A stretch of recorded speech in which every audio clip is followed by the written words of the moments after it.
할렐루야, 양천공동체 식구 여러분 안녕하세요. 이비호 목사 인사드립니다. 가을이라 단풍이 너무 예쁘네요. 단풍 많이 즐기시고요. 그리고 날씨가 쌀쌀해져서 추운데 건강 잘 돌보시기 바랍니다. 오늘은 가스펠 프로젝트 넘버 2 제 9과 물 위를 걸으시다에 대해서 배워보도록 하겠습니다. 벌써 9번째 시간인데요. 오늘은 그 물 위를 걸으신 예수님에 대해서 배워보도록 하겠습니다. 서머리는 우리는 그리스도인으로 살면서 우리를 시험하는 여러 어려움과 씨름합니다. 그러나 그리스도인은 혼자가 아닙니다. 하나님의 아들이신 예수님이 만물의 주권자로서 우리를 깊은 위로와 용기의 자리로 불러내 삶의 어려움에 당당히 맞서게 하십니다. 예수님은 바람과 파도도 지배하는 주권자이십니다. 그러므로 우리는 어떠한 상황에서도 그분을 예배하고 다른 이들을 예배로 초청할 수 있습니다.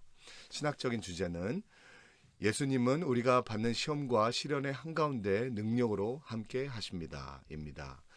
책에 나오는 세 가지 포인트는요. 첫 번째, 예수님은 우리가 처한 상황의 주권자이십니다. 두 번째, 예수님은 폭풍 한가운데서도 용기와 믿음을 가지라고 말씀하십니다. 세 번째, 예수님은 권세 있는 하나님의 아들이시며 예배받기에 합당하십니다. 제가 큐티를 하는 가운데 생명의 삶 11월 5일에 있는 스토리가 저희 지금 공부할 9번째 이야기하고 너무 맞더라고요. 그래서 적어봤습니다. 같이 읽겠습니다. 고난은 우리를 위한 하나님의 디자인이다 라는 말이 있습니다. 시련이 클수록 우리의 소망과 기대도 커집니다. 도자기는 만들 때 고열 처리를 한 것일수록 값이 비쌉니다. 뜨거운 불을 통과해야 훌륭한 작품이 만들어집니다. 도자기를 굽는 과정처럼 고난에는 토기장이이신 하나님의 계획이 들어 있습니다. 우리의 삶에 왜 어려움이 닥칩니까? 하나님이 우리 믿음을 연단하시기 위해서입니다. 환난을 통과하고 난 뒤에 만들어진 믿음으로 우리 믿음의 수준이 결정됩니다. 하나님은 영원한 하나님 나라에 적합한 백성으로 우리의 인격과 삶을 빚어가십니다. 그러므로 낙심하지 말고 두려워하지 말고 시련 속에서 우리 믿음의 급수를 올려야 합니다. 하나님의 놀라운 계획은 시련 속에서 진행되기 때문입니다. 예. 첫 번째 포인트는요. 예수님은 우리가 처한 상황의 주권자이십니다. 마태복음 22장부터 25절 말씀입니다. 22절 같이 읽겠습니다. 그 후 예수께서는 곧 제자들을 배에 태워 먼저 건너가게 하시고 무리를 집으로 돌려보내셨습니다. 예, 그 후가 무슨 말이죠? 저희가 성경을 볼 때 항상 첫 번째 단어를 중요하게 봐야 돼요. 왜냐하면 어떻게 그 전에 어떤 일이 있었고 그 후에 어떤 일이 있었는지 잘 살펴보면서 봐야 되기 때문입니다. 그 후라는 말은 오병이어 사건, 바로 그 전에 전 시간에 저희가 배웠던 오병이어 사건 후를 말하는 겁니다. 그래서 오병이어 사건 후에 예수님께서는 제자들을 배에 태워서 갈릴리 호수를 건너가게 하시고 무리들을 집으로 보내셨어요. 해산시키셨어요. 근데 그 후라는 헬라어 단어가 유테오스라는 단어인데 이 유테오스라는 말은 영어로 immediately, 곧바로 라는 단어예요. 그러면 굉장히 이게 굉장히 중요한데 왜냐하면요. 오병이어 사건이 있은 후에 곧바로 유테오스, immediately 예수님이 제자들을 서둘러서 보내신 거예요. 그리고 서둘러서 무리를 흩으신 거예요. 왜 그랬었을까요? 그것은 요한복음에서 나오는 오병이어 사건을 보면 알 수 있습니다. 6장 15절 같이 읽겠습니다. 예수께서는 그들이 와서 강제로 자기를 왕 삼으려 한다는 것을 아시고 혼자서 다시 산으로 올라가셨습니다. 예, 오병이어 사건을 통해서 사람들이 너무너무 좋아서 끼니를 해결해 주니까 그 2만 명이 넘는 무리들이 예수님을 왕을 삼으려고 했어요. 예수님은 완전히 붕 띄운 거죠. 그리고 예수님과 더불어 제자들도 붕 띄었어요. 이제 예수님이 왕이 되면 제자들은 좌의정, 영의정, 우의정 다 될 수 있으니까. 그래서 붕 뜨는 사건이 있은 그 후에 바로 유테오스, immediately 곧바로 예수님이 제자들을 보내버리신 거예요. 호숫가 한가운데로 백성들을 흩으신 거예요. 예, 예수님께서는 저번 시간에도 말씀드렸듯이 예수님께서는 우리를 부른 예수님께서 이 세상에 오신 목적은요, 이 땅의 왕으로 오셔서 호, 어, 어, 그 호식하시고 여기에서 잘 사시고 그런 식으로 오신 것이 아니잖아요. 이 땅의 정치적인 지도자, 왕으로 대통령으로 오신 게 아닙니다. 예수님은 고난의 왕으로 십자가에 못 박혀 죽으시려고 이 세상에 오셨어요. 그렇기 때문에 제자인 우리도 예수님과 함께 좁은 길을 가고 좁은 문에 들어가고 예수님과 함께 고난을 받기 위해서 저희들을 제자로 부르신 거지, 이 땅에서 호화 호식하라고 부르신 게 아니기 때문에 바로 유테오스, immediately, 곧바로 우리를 붕 띄우자마자 예수님께서 무리를 흩으시고요, 우리를 폭풍 가운데로 이제 보내시는 거죠. 그래서 예수님을 그래서 잠언서에 보면은 16장 18절에 보면 교만에는 멸망에 따르고 거만한 몰락이 따른다라고 얘기했어요. 예, 교만의 성공은 패망이요. 그다음에 거만은 넘어짐의 앞잡이라고 했잖아요. 예, 저희가 붕 뜨면 교만해지기 때문에 하나님께서 바로 그 자리를 떠나라고 immediately, eutheos, 곧바로 액션을 취하신 거죠. 그래서 베드로전서 5장 5절부터 6절을 같이 읽겠습니다. 여러분 모두 서로를 향해 겸손으로 옷 입으십시오. 하나님께서 교만한 사람을 대적하시고 겸손한 사람들에게는 은혜를 주신다라고 했습니다. 그러므로 하나님의 능력의 손 아래서 겸손하십시오. 때가 되면 하나님께서 여러분을 높이실 것입니다. 예, 하나님께서는요, 저희가 낮은 자리에 있길 원하세요. 교만한 자리에 있길 원하시지 않으세요. 그래서 예수님께서는 오병이어 사건 후로 제자들이 예수님과 제자들을 띄우자 예수님께는 곧바로 제자들을 보내셨습니다. 예, 22장 다시 읽을게요. 그 후 예수께서는 곧 제자들을 배에 태워 먼저 건너가게 하시고 무리를 집으로 돌려 보내셨습니다. 예, 제자들 배에 태워서 건너가게 하셨다는데 어디로 건너가게 하셨나요? 이것도 앞부분, 뒷부분을 잘 보시면, 첫 문장을 보시면 알아요. 어디에서 오병이어의 사건이 일어났죠? 누가복음에 있는 오병이어의 사건을 보시면 9장 10절 읽겠습니다. 사도들이 돌아와 예수께 제자들이 한 일을 보고했습니다. 그러자 예수께서는 그들을 따로 데리고 벳세다라는 마을로 가셨습니다. 예, 벳세다라는 마을 근교에서 오병이어 사건이 일어났어요. 그죠? 그 다음에 이 폭풍의 시련이 끝난 다음에 제자들이 배를 타고 어디에 도착했죠? 예, 마태복음 14장 34절 읽겠습니다. 그들이 호수를 건너 게네사렛 땅에 이르렀습니다. 그래서 예수님께서 제자들을 보내셨는데 어디에서 보내셨냐면 벳세다에서 게네사렛으로. 벳세다에서 게네사렛이 한 8km 정도 된다고 해요. 그쪽으로 이제 보냈습니다. 23절 같이 읽을게요. 무리를 보낸 뒤 예수께서 혼자 기도하러 산에 올라가셨다가 날이 저물기까지 거기 혼자 계셨습니다. 예, 예수님도 제자들을 보내시고 무리들을 해산하시고 예수님도 어디로 가셨죠? 예, 기도하러 올라가셨어요. 왜 기도하러 올라가셨을까요? 예, 지난번에 오병이어 사건하고 똑같아요. 헤롯이 세례요한을 죽이자 예수님은 기도하러 올라가셨어요. 왜냐하면 예수님은 기도하러 올라가신 이유가, 예수님은 이 땅에 정치적인 왕으로 오시지 않고 호의호식하러 오시지 않고 이 세상에서 잘 살러 오신 것이 아니라 우리를 죄를 위하여서 십자가에 못 박혀 죽으시기 위해서 이 땅에 오신 거예요. 똑같아요. 여기서도 오병이어의 사건이 이르자 어떻게 됐어요? 요한복음 6장 15절 다시 읽을게요. 예수께서는 그들이 와서 강제로 자기를 왕 삼으려 한다는 것을 아시고 혼자서 다시 산으로 올라가셨습니다. 예, 사람들이 예수님도 띄었어요. 이 세상의 왕으로 이제 삼으려고 했어요. 그러니까 예수님께서 올라가셔서 다시 기도하신 거예요. 왜냐하면 띄우고 이 세상에서 성공하고 잘 되고 그런 거 안 좋아하는 사람이 어디 있겠어요. 예수님도 당연히 사람으로 이 세상에 오셨으니까 너무너무 좋으셨겠죠. 그렇지만 그 길이 예수님의 길이 아니라는 것을 아시고 그 유혹을 기도로 물리치시려고 산에 올라가신 거예요. 마태복음 4장 8절 9절 같이 읽겠습니다. 그러자 마귀는 다시 아주 높은 산 꼭대기로 예수를 데리고 가 세상 모든 나라와 그 영광을 보여주었습니다. 그리고 마귀가 말했습니다. 당신이 만약 내게 엎드려 경배하면 이 모든 것을 당신에게 주겠소. 예, 예수님은 사역 시작하기 전에 40일을 금식하면서 마귀에게 시험을 당했어요. 시험 당하는 것 중에 하나가 뭐였죠? 마귀가 예수님을 데리고 이 세상의 모든 영광을 보여주면서 나한테 절해. 그럼 내가 이거 모든 것을 줄게. 근데 예수님께서 절하지 않고 시험을 패스했죠. 그런데 예수님께서 성경에 보면 마귀가 잠시 물러가 있었어요. 그러니까 이제 다시 마귀가 어떻게 공격할지 모르는 거예요. 근데 예수님께서 기도하러 가신 것은 오병이어 사건을 이유로 사람들이 예수님을 왕으로 추대하려고 하자 예수님이 생각한 거예요. 아, 이거 마귀구나. 나는 이 세상에서 잘 먹고 잘 살아 온 것이 아니야. 나는 이 세상에서 호화호식하면서 공전에서 사는 왕으로 온 것이 아니야. 이것은 마귀의 속임수야. 그것을 깨닫고 산으로 올라가신 거죠. 그 유혹과 싸우려고. 그래서 이제 기도를 하시는 거죠.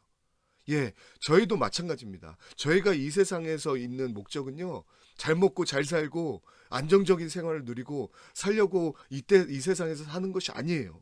예수님도 그렇게 사시지 않았고요. 사도 바울도 그렇게 살지 않았고요. 제자들도 그렇게 살지 않았습니다. 우리가 여기에서 사는 목적은요, 예수님의 뒤를 따라서 이 세상의 영혼을 한 영혼이라도 구원하기 위해서 좁은 길을 가고 좁은 문으로 들어가기 위해서 사는 사명의 길이 우리의 삶입니다. 예수님을 따르는 제자의 삶인 거죠. 그렇기 때문에 예수님께서는 eutheos, immediately, 곧바로 제자들을 보내신 거예요. 너희가 왕으로 추대할 그 자리가 너희가 설 자리가 아니라, 사람들이 띄우는 자리가 너희가 서는 자리가 아니라, 사람들에게서 영광과 높임을 받고 존경을 받는 자리가 네 자리가 아니라, 네 자리는 기도하는 자리야. 네 자리는 폭풍 후에 나가는 자리라라고 하시는 거죠.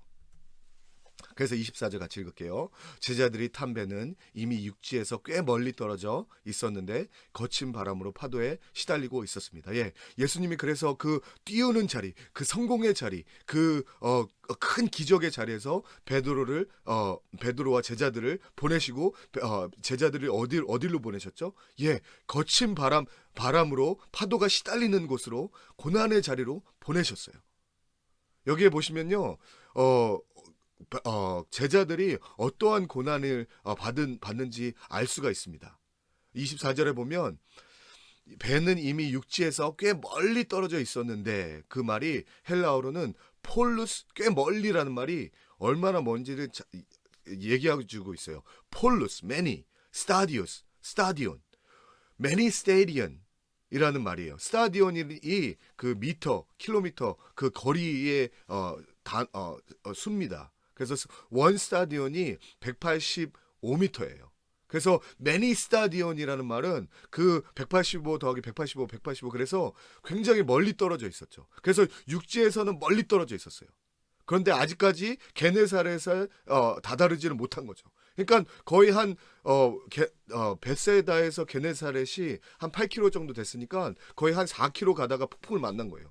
호수 한가운데서. 그래서 이제 그래서 어떤 일이 닥치죠? 하나님께서 예수님께서 제자들을 그 영광의 땅에서 보내셔서 고난의 땅으로 가게 하셨어요. 그러면서 어떤 고난을 만나죠? 첫 번째 고난, 진퇴양난에 빠진 거예요. 이제 오도 가도 못하게 된 거죠. 제자들이 탄 배는 이미 육지에서 꽤 멀리 떨어져서 있었는데 거친 바람 파도에 시달리고 있습니다. 예, 베세다에서도 멀리 떨어져 있고 게네사렛에서도 멀리 떨어져 있어요. 그런 진퇴양난에 가운데 빠졌는데 그때 폭풍과 거친 파도가 만난 거죠. 그러니까 올 수도 없고 갈 수도 없는, 저희가 하나님께서 영광의 자리에서 저희들을 곧바로 고난의 자리로 밀어넣습니다. 예, 그래서 어떤 고난의 자리로 빠지냐면요, 진퇴양난에 빠져요. 그냥 처음에 가서 고난 당하면 그냥 접으면 돼요. 아예 시작을 안 하면 돼요. 그죠? 아니면 마지막에 거의 은퇴할 때쯤 고난을 당하면 그냥 은퇴를 해버리면 돼요. 근데 저희가 당한 고난은 항상 진퇴양난이에요. 항상 중간에서 고난을 당합니다. 학업을 하는 중간에서, 고등학교 열심히 중고등학교까지 다 나오고 수능에서 너무너무 힘들어요. 수능을 그만둘 수도 없고, 수능을 보자니 너무너무 힘들고, 아니면은 고시를 준비하는 사람들. 고시도 뭐 1년, 2년이 아니라 막 3년, 5년, 6년, 7년, 8년 막 그렇게 공부해서 이제는 고시도 포기할 수도 없고. 아니면 근데 고시는 계속 떨어지고. 그런 진퇴양난. 결혼도요. 결혼도 우리가 결혼하자마자 너무 힘들면요. 많은 사람들이 갈라서잖아요. 그런데 이제 결혼하고 이제 아이도 낳고 너무너무 힘들어서 딴 데로 어떻게 할 수가 없어요. 그런 힘든 결혼 중간에서 힘든 맞는 위험. 아니면 직장에서도요. 직장의 중간에서 만나는 어려움. 그래서 이제는 사표 낼 수도 없어요. 왜냐하면 다른 데 갈 데도 없잖아요. 그런 중간에서 있는 이 진퇴양난의 어려움. 사업에서도 중간에 있는 때려칠 수도 없고 다른 것을 시작할 수도 없고 이런 어려움에 하나님께서 우리를 가게 놔두십니다.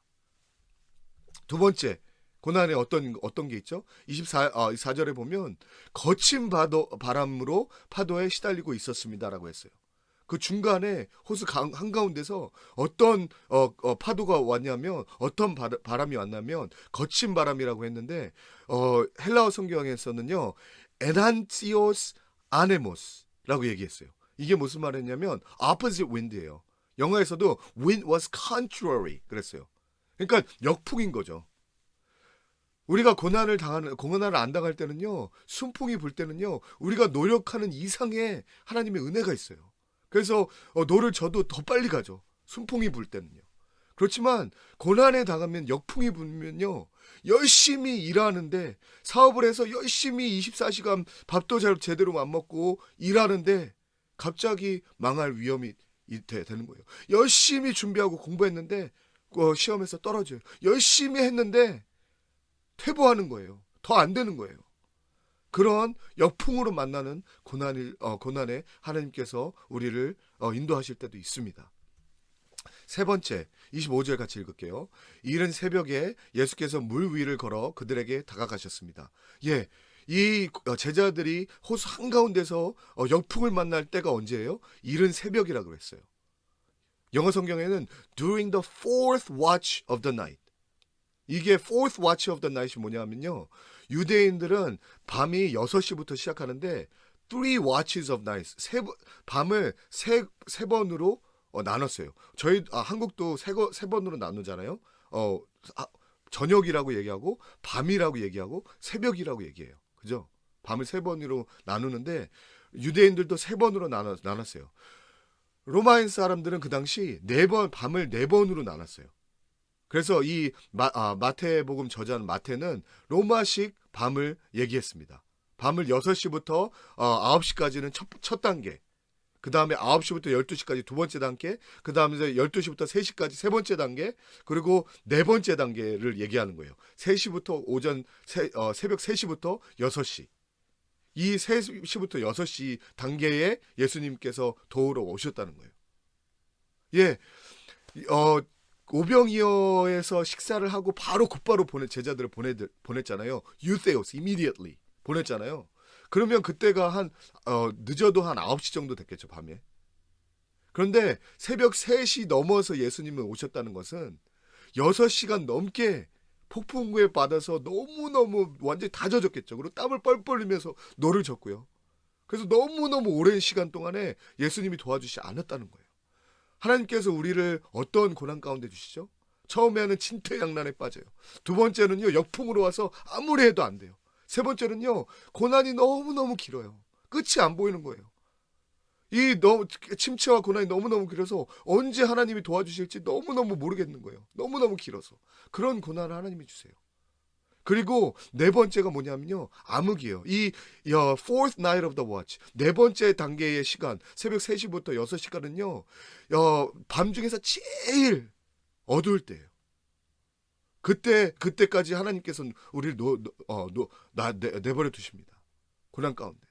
제가 배를 많이 타지는 않았지만 가끔가다 타는데요, 배 멀미를 해요.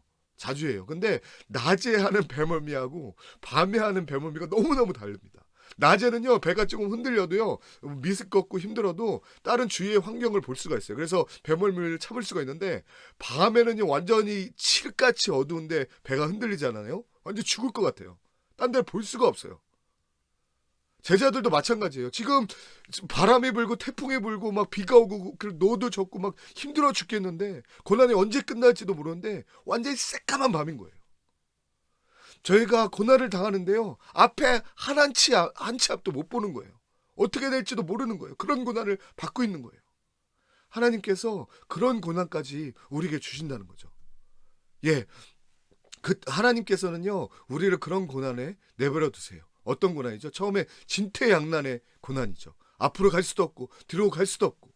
두 번째 역풍으로 만나서 아무리 노력해도 하는 것마다 실패한다는 거죠. 세 번째 너무너무 하는 것마다 실패하는데 그게 하루도 아니고 이틀도 아니고 1년도 아니고 2년도 아니고 너무 오래 간다는 거죠. 네 번째 근데 이게 언제 끝나지 못하는 정말로 한 치 앞도 못 보는 암흑과 같은 고난에 하나님께서 두십니다. 그렇게 하나님께서 두셔요. 예, 하나님께서 우리를 영광에 두지 아니하시고 이렇게 고난 가운데로 인도하세요. 왜죠? 하나님께서 우리를 쓰시려고. 믿음의 선진들이 다 그렇게 받았잖아요. 요셉 같은 경우에도 엄청나게 떴어요. 야곱이 너무너무 편애를 했죠. 그래서 자주 새 옷을 입혀서 너무 뛰었어요. 내 아들 네가 최고야. 너는 너 말만 들을게. 그래서 채색 옷을 입히고 오냐오냐 해줬죠. 그래서 엄청나게 떴어요. 근데 하나님께서 그 자리에 그대로 내버려 두셨나요? 아니요.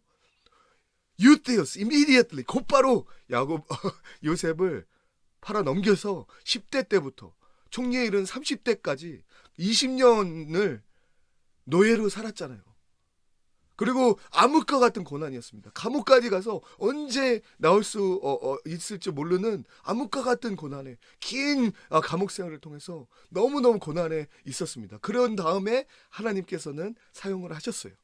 예, 우리를 참 제자를 만드시기 때문에 하나님께서는 띄우는 환경에서 곧바로 유theos, immediately 보내셔서 우리를 고난 가운데 놓게 하시는 거죠. 그래서 다윗도 마찬가지예요. 다윗도 엄청나게 쪘잖아요. 하나님께서 돌로 사자와 어린 양을 잡게 하시고 골리앗까지 쓰러뜨리게 하시고 사울왕의 사위까지 되게 하시고 그래서 많은 사람들이 다윗을 띄워서 사울은 천천히요 다윗은 만만이라고 했어요. 근데 immediately 유theos 곧바로 하나님은 어디로 보내시죠? 아둘람 골짜기로 보내시잖아요. 거기서 사울을 피해서 계속 힘드는 고난 가운데 보내시잖아요. 예, 하나님께서는 우리에게 고난의 자리로 보내십니다. 왜냐하면 우리가 이 땅에서 왕으로 오지 않았어요. 우리가 이 땅에서 예수님은 왕으로 오시지 않고 고난의 왕 십자가를 지시러 복음을 증거하러 그 사람을 구속하시러 오셨습니다. 우리도 예수님 같이 이 땅에서 즐기려고 이 땅에서 편하게 살려고 이 땅에서 잘 먹고 잘 살려고 온 것이 아니에요. 사명 감당을 하기 위해서 이 땅에 보내셨기 때문에 하나님께서는 우리에게 당연히 띄워주세요. 오병이의 사건이 있습니다. 하나님께서는 우리가 가난할 때 하나님께서 우리에게 물질을 주세요. 우리가 병들었을 때 우리에게 건강을 주세요. 하나님께서 우리에게 모든 것을 주세요. 그렇지만 거기에 내버려 두시지 않으세요. 곧바로 유theos, immediately 우리에게 고난을 당하게 하시고 우리가 왜 이 세상에 왔는지 고난을 통해서 우리가 제자의 삶을 사는 것이 이 땅에서 사는 우리의 목적이구나라는 것을 깨닫게 해주시는 거죠. 그래서 첫 번째 문제는 하나님이 즉각 응답하지 않으셔서 시련을 견뎌야 했던 적이 있나요? 그 시련을 통해 믿음 성장에 어떤 도전을 받았습니까? 여기에 대해서 토론해 주시고요. 두 번째, 예수님은 폭풍 한가운데서도 용기와 믿음을 가지라고 말씀하십니다. 26절 같이 읽을게요. 제자들은 예수께서 물 위로 걸어오시는 것을 보고 깜짝 놀랐습니다. 그들이 두려워하며 유령이다 하고 외쳤습니다. 예, 예수님이 제자들이 너무너무 진퇴양난의 위기, 암흑의 위기, 너무너무 긴 위기, 그리고 역풍의 위기를 만났을 때 예수님께서 물 위를 걸어오셨어요. 왜 걸어오셨을까요? 예수님이 물 위를 얼마나 칼루이스처럼 빨리 달려서 보여주시려고 물 위를 걷는 속도를 보여주시려고 걸어오셨나요? 아니요. 예수님이 맛을 살아서 그런 거를 보여주시려고 나는 물 위를 걷는 사람이야 보여주시려고 하셨나요? 아니요. 예수님께서 물 위에 걸으셨다는 건요, 예수님이 하나님이라는 것을 알려주시기 위해서 물 위를 걸으신 거예요. 왜냐하면 욥기서 9장 8절 같이 읽을게요. 그분은 혼자 하늘을 펴시고 바다 물결을 밟으신다네. 욥이 하나님이 누구시라는 것을 친구들에게 설명할 때 그분 하나님은 바다 물결을 밟으신다는 사실을 가르쳐 주셨어요. 예, 하나님은 바닷물을 밟으시면서 걸을 수 있는 분이 하나님이시라고 욥이 얘기했습니다. 그것을 예수님이 실천에 옮기셨어요. 이 물 위를 걸으러 오시면서 내가 하나님이야, 내가 너를 건질 수 있어.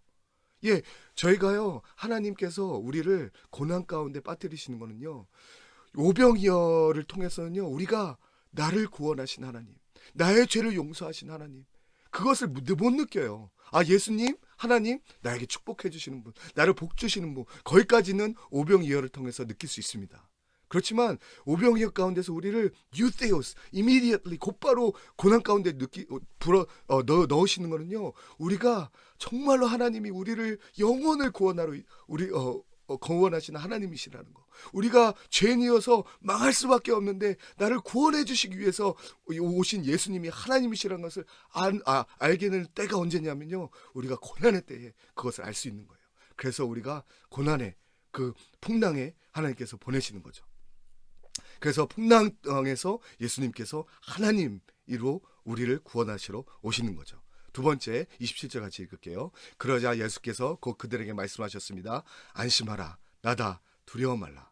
예, 예수님께서 기자들에게 안심하다, 나다, 두려워 말라. 여기에서도요, 예수님이 하나님이라는 것을 나타내요. 이 나다라는 말이 헬라어로는 에고 에이미, 에고 I, 에이미 am, I am 이라는 말이에요. 그런데 이 I am이라는 말이, 나다라는 말이 하나님의 이름을 가리켜요. 모세가 하나님을 만났을 때 하나님이 모세에게 너는 이제 애굽 땅에 가서 내가 너희를 다 애굽 땅에서 구원해서 약속의 땅 가나안으로 인도해라, 그렇게 전해라고 했을 때 모세가 그러면 누가 나를 보냈다라고 얘기를 하죠? 그러니까 내가 I am who I am, 내가 너를 보냈다라고 얘기해. 그러니까 하나님의 이름이 I am who I am이에요. 나다가 하나님의 이름이는 거예요. 그거를 출애굽기 3장 14절에 나오고 있습니다. 같이 읽겠습니다. 하나님께서 모세에게 말씀하셨습니다. 나는 스스로 있는 자다. I am who I am.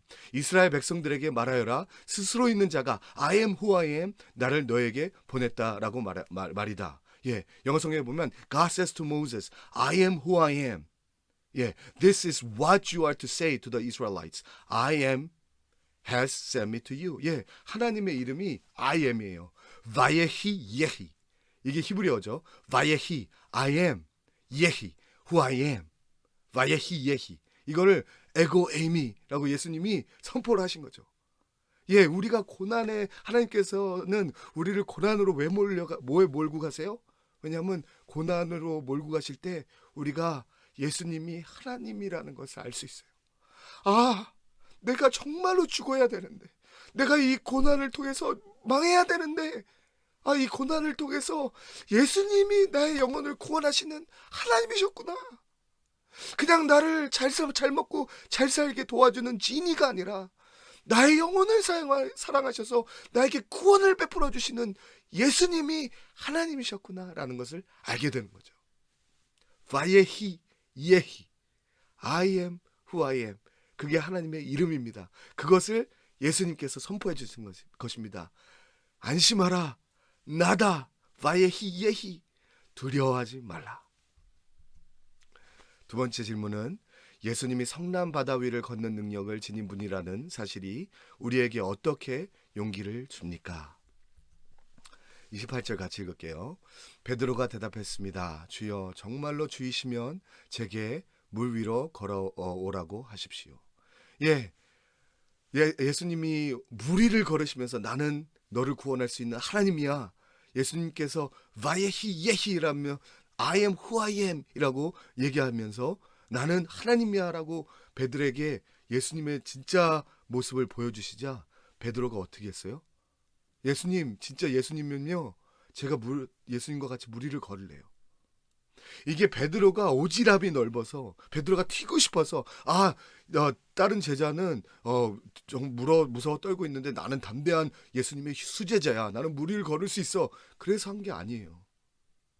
마가복음 5장 18절 같이 읽겠습니다.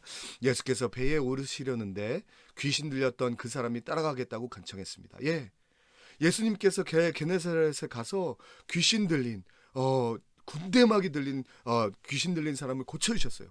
고쳐주시자 귀신 들린 사람이 어떻게 얘기해요? 예수님을 따라가겠다고 간청을 해요. 예, 우리가 고난 가운데 있을 때 예수님을 주여, 예수님 나를 불쌍히 여겨주세요, 나를 구원해 주세요라고 얘기했을 때 그 구원의 하나님을 체험하잖아요. 그러면 어떤 마음이 드냐면요, 예수님, 나 이제 예수님 따를래요. 이제는 돈도 소용이 없어요. 이제는 이 세상에 내가 추구하는 성공도 소용이 없습니다. 나는 나를 구원하신 이제 예수님을 따르길 원합니다. 이게 자연적으로 나와요.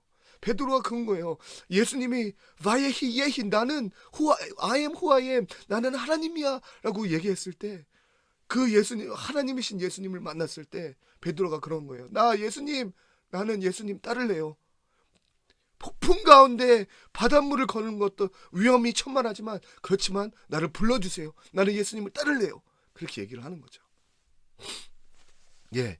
그런데 예수님을 이제 따르려고 하는데, 예수님을 따르는 제자의 삶엔 또 이러한 깨달음이 있습니다.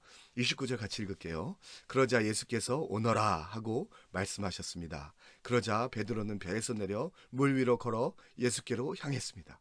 예, 베드로가 이제 예수님이 하나님이신 걸 알고 예수님이 나를 구원해 주시는 분임을 알았으니까 내가 예수님을 따르겠습니다 라고 해서, 예수님 나를 거르게 해주세요 라고 했어요. 그러니까 예수님이 오라고 했어요. 예, 그런데 오라고 하신 그 순간에 베드로가 이제 발을 내딛죠. 그 내딛는 순간에 바닥은 뭐예요? 예, 배가 아닌 물이 위인 거죠. 이제 조금 있으면 빨려 들어가고 잠수돼서 죽었을 뿐이 없는 거예요. 거기서 깨닫는 것 중에 첫 번째가, 예수님이 계시는 바다 위가 예수님 없는 배보다는 안전하다는 거예요. 예, 이거는 정말 저에게 하는 설교예요. 여러분에게도 해당되는 말입니다. 예, 우리가 예수님 위험 부담이 많았지만 제자의 삶으로 예수님을 위해 예수님을 따를 때에, 예, 우리의 직장을 우리가 직장을 잃을 수도 있고, 우리가 돈을 잃을 수도 있고, 우리가 모든 것을 잃을 수도 있지만, 그 예수님을 따르는 삶이 우리가 모든 것을 가지고 있는 삶보다 더 안전한 삶입니다. 예수님을 위해 모든 것을 포기하고 예수님을 따르는 삶이, 예수님과 같이 하는 베드로의 삶은 배 안에 있는 제자들의 삶보다 안전했어요. 왜요? 왜냐하면 예수님이 폭풍을 다스리잖아요. 예수님이 베드로를 구해주시잖아요. 두 번째, 29절 30절 같이 읽겠습니다. 그러자 예수께서 오너라 하고 말씀하셨습니다. 그러자 베드로는 배에서 내려 물 위로 걸어 예수께 향했습니다. 30절, 그러나 베드로는 바람을 보자 겁이 났습니다. 그러자 바로 물속으로 가라앉기 시작했고 베드로가 소리쳤습니다. 주여 살려주십시오. 예, 예수님을 따르려고 이제 우리가 배에서 내려서 그 위험천만한 물 위를 걸어야 될 때는요, 우리가 뭐를 해야 되냐면요, 예, 첫 번째 알아야 될 거는 예수님하고 같이 하는 삶이 더 안전하다는 거. 예수님 없는 삶, 이 세상에 모든 것이 있는 삶보다. 두 번째로는요, 우리는 그렇게 예수님을 따르기로 하고 발을 내딛는 순간 뭐를 해야 되냐면 예수님만 바라봐야 돼요. 예, 예수님만 바라보지 않으면 죽습니다. 예, 저도 똑같아요. 저는 예수님을 따르기 원하고, 우리도 똑같죠. 예수님을 따르기 원하는데 이제는요, 발을 내딛는 순간 예수님만 바라봐야 돼요. 아니고 이 세상을 바라보면요 죽어요. 베드로가 똑같이 하지 않습니까? 베드로가 예수님께로 배에서 내려 물 위로 걸어 예수님께로 향했습니다. 예수님을 바라보고 향했을 때는 물 위를 걸었어요. 그죠? 근데 30절에 그러나 베드로가 바람을 보자 겁이 나서 바로 겁이 나자마자 물 밑으로 빨려 들어가기 시작했어요. 예, 우리가요 예수님을 따를 때 예수님만 바라보지 않고 세상에서 어떻게 예수님을 그렇게 따를 수 있어? 바보 아니야? 미친 거 아니야? 그런 말 들으면요 예수님 못 바로 염려되고요. 걱정되고요. 바로 빨려 들어갑니다. 저도요. 예수님만 바라보면요. 이 삶이 버티겠는데 주위를 바라보면요. 내가 왜 한국에 와서 이렇게 힘들게 살아야 되지? 그런 생각이 들어요. 그래서 예수님만 바라보게 해달라고 예수님만 바라봐야죠. 로마서 5장 3절 4절에 보면 이뿐만 아니라 우리는 또한 환난 가운데서도 기뻐합니다. 이는 환난은 인내를, 인내는 연단을, 연단은 소망을 이루는 줄 알기 때문입니다. 로마서 오비시 때 어떤 얘기를 했었냐면 우리가 환난 가운데도 기뻐할 이유가 있다고 했어요. 왜냐하면 사도 바울은 환난은 인내를 낳기 때문이라고 하셨어요. 이 인내라는 말이 싱글 포커스예요. 우리가 환난을 당하잖아요. 그러면 우리의 초점이 다 분산됐다가 한 군데로 모여요. 예수님으로만 모이죠. 왜냐하면 예수님만 바라보지 않으면요, 이 환난을 극복할 수가 없어요. 예, 하나님 베드로는 예수님만 볼 때 무리를 걸었습니다. 예수님께서 우리는 예수님만 보시기 원해요. 예수님을 따르는 삶, 제자의 삶은요, 무리를 걷는 삶이에요. 너무 위험천만한 삶이죠. 그렇지만 우리는 기뻐할 수 있어요. 그 위험천만한 상황에서도 기뻐할 수 있어요. 왜요? 왜냐하면 우리는 예수님만 바라볼 수 있으니까. 그런 힘을 주시니까. 세 번째, 예수님만 따르는 삶, 무리를 걷는 삶은 예수님의 음성만 들어야 돼요. 다시 읽겠습니다. 29절 30절.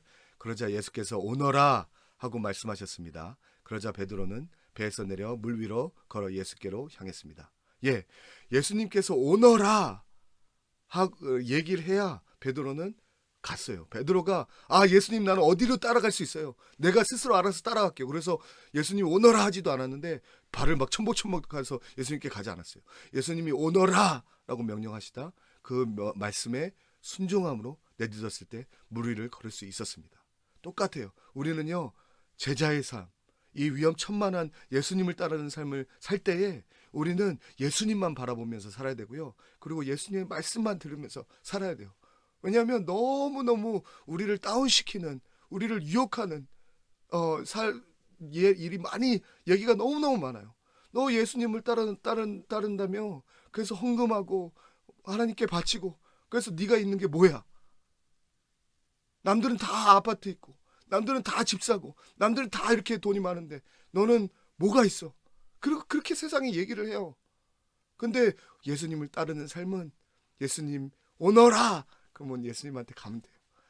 예수님 오너라 그러면 예수님 말씀만 들으면 그 물 위를 걷고 사명 감당하는 제자의 삶을 살 수 있습니다.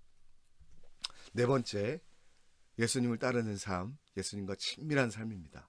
30절 31절 같이 읽을게요. 그러나 베드로는 바람을 보자 겁이 났습니다.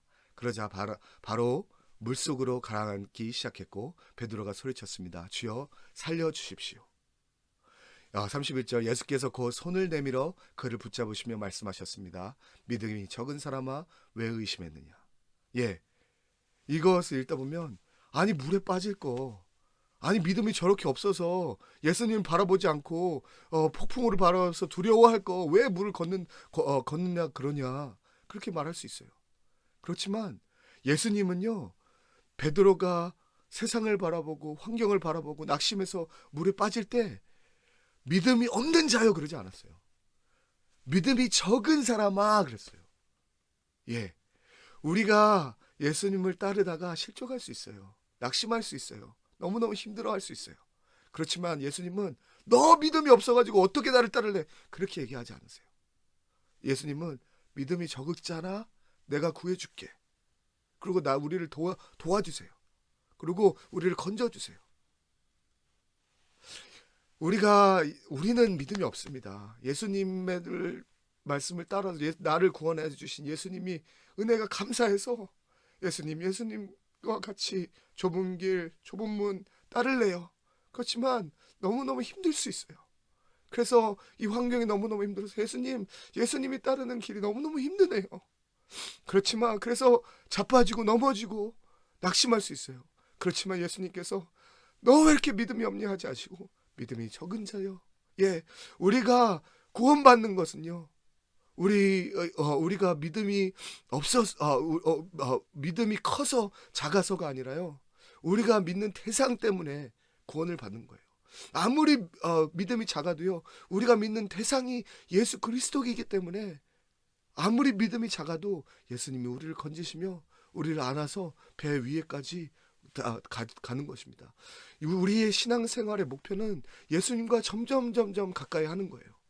베드로는 믿음이 없었지만 예수님을 따랐기 때문에 예수님이 안아서 부축해서 베드로를 배로 데리고 가셨어요. 그런 영광을 누렸습니다. 예수님과 같이 가는 긴밀한 은혜를 누렸어요. 예, 우리가 믿음이 적지만 예수님을 따르고 예수님 말씀에 순종해서 나아갈 때 예수님과 긴밀한 은혜를 체험할 수가 있어요. 예수님을 따르는 삶의 유익이 뭐냐면요. 예수님을 따라서 부자가 된다고요? 아니요. 예수님을 따라서 지위가 높아진다고요? 아니요. 예수님을 따라서 건강하다고요? 아니요. 예수님을 따라서 사회적으로 성공한다는 거? 아니요. 그렇지만 예수님을 따르는 삶 속에서 제일 유일한, 너무너무 유일한 혜택과 복과 영광은요. 예수님하고 친밀해질 수 있다는 거예요. 그게 얼마나 큰 축복인지 모릅니다. 세 번째 질문은 어떻게 하면 어려운 상황에서도 그리스도 안에 있는 믿음과 용기를 보여줄 수 있을까요? 세 번째, 예수님은 권세 있는 하나님의 아들이시며 예배받기에 합당하십니다. 예, 마태복음 14장 32절 33절 읽겠습니다. 그리고 그들이 함께 배에 오르자 바람이 잔잔해졌습니다. 그때 배에 있던 사람들이 예수께 경배드리며 말했습니다. 참으로 하나님의 아들이십니다. 예, 제자들은 그 전에는 예수님이 하나님의 아들이라는 걸 몰랐어요. 예, 그다 예수님을 따라다녀서 실컷 배부르게 먹었고 많은 기적을 체험했고 병 나는 것을 봤고 많은 사람이 예수님을 왕으로 산다고 해서 자기네들이 높은 영광을 누릴 것 같은 꿈에 부풀었었죠. 그렇지만 예수님이 하나님의 아들이라는 것을 언제 알았나요? 고난을 통해서 알았어요. 마태복음 8장 26절 27절 같이 읽겠습니다. 예수께서 대답하셨습니다. 왜 그렇게 무서워하느냐? 믿음이 적은 사람들아. 그러고는 일어나 바람과 파도를 꾸짖었습니다. 그러자 호수는 아주 잔잔해졌습니다. 사람들은 놀라며 서로 수군거렸습니다. 도대체 저분이 누구시기에 바람과 파도까지도 저분께 복종하는가? 예, 예수님을 따를 때요. 예수님이 복주시는 분은 알았지만 예수님이 하나님의 아들이라는 걸 모르는 거죠. 그러니까 저분이 누굴까라고 그 전에 폭풍에 있었을 때는 그렇게 퀘스천했어요. 저 사람이 누구길래 폭풍이 잠잠해질까?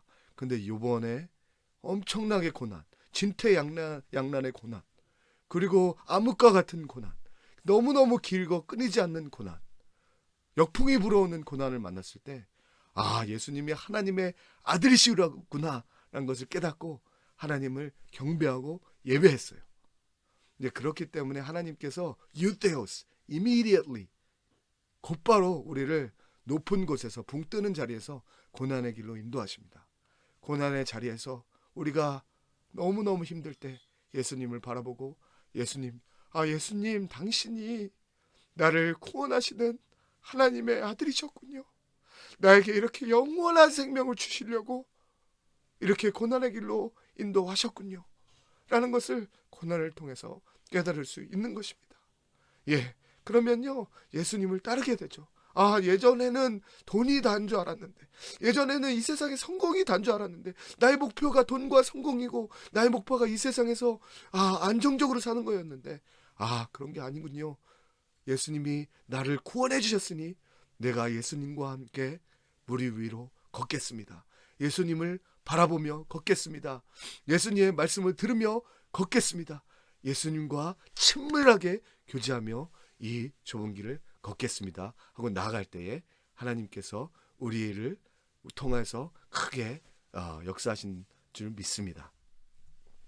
예, 오늘 말씀을 통해서 저희가 물어봐야 될 거는 예수님을 권세 있는 하나님의 아들로 예배하는 이유를 무엇입니까? 세 번째로는 전능하신 하나님의 아들 예수님이 예배받기에 합당하신 이유를 담아 기도문을 작성해 보십시오. 예, 이렇게 했으면 좋겠고요. 그래서 여태까지 한 퀘스천들을 요약해서 여기 쭉 나왔습니다. 같이 토론해 보시고 우리 찬양 같이 하겠습니다.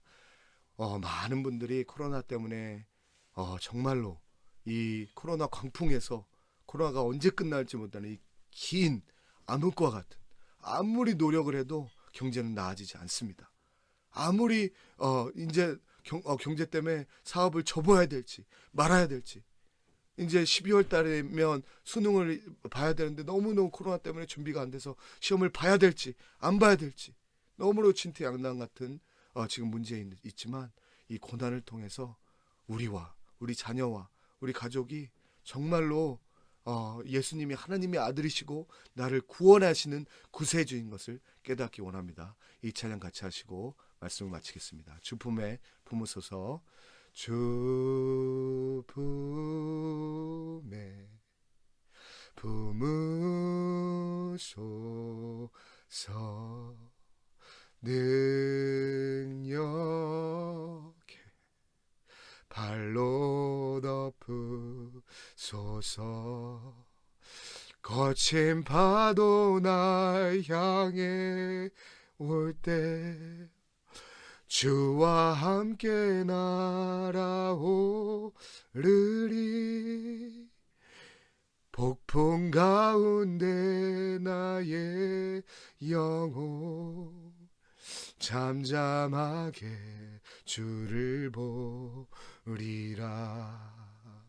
거친 파도 날 향해 와도 주와 함께 날아오르리. 폭풍 가운데 나의 영혼 잠잠하게 주를 보리라. 잠잠하게 주를 보리라. 하나님 감사합니다. 오병이의 사건으로 하나님께서 우리에게 복을 주시는, 물질의 복을 주시고 건강의 복을 주시고 우리를 평탄한 길로 인도하시는 예수님이라는 것을 알았습니다. 그 후에 곧바로 저희들에게 그 띄우는 자리에 있게 안내하시고 환난의 자리로 이끄시는 것은, 우리의 자녀들을 환난의 자리로 이끄시는 것은, 우리의 가족들을, 친구들을 환난의 자리로 이끌으시는 것은, 그 환난의 자리에서 예수님의, 하느님의 아들 나를 구원하시고 나의 죄를 사하시고 나를 제자로 부르시는 고난의 하나님, 고난의 예수님, 만왕의 왕, 만주의 주심을 알게 하심을 깨닫습니다. 하나님, 저희가 많은 고통을 당합니다. 고통이 길고 암흑이 너무너무 어두워서 힘들지만, 고통 가운데, 환난 가운데 예수님을 바라보게 하여 주시옵소서. 구원해 주신 예수님을 바라보게 주시옵소서. 예수님의 이름으로 기도했습니다. 아멘.